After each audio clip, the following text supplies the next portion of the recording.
আসসালামু আলাইকুম। দুঃখের সাথে একটা কথা বলতে আছি। ফেসবুকে কাজ করতে আছি। আমাকে আমার আশেপাশের লোকেরা আমাকে বলে আমি নাকি পাগল হয়ে গেছি। আমি ফেসবুকে কাজ করি, তার কারণে আমি বলে পাগল হয়ে গেছি।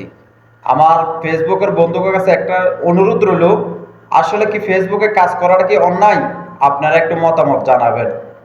আমি আমার ব্লগের আমার হাইওয়ে ফুলাইন আছে, আমি বললাম আমার মোবাইলটা একটু ধরতো, আমার সাথে কিছু কাজ করতো।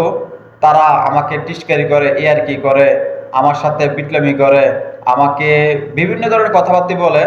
আমার খুব কষ্ট হয়, খুব রাগ হয়। তারপরে আমি সব কষ্ট, রাগ, অভিমান এক সাইডে রাখি, আমি ফেসবুকে কাজ করতে আছি।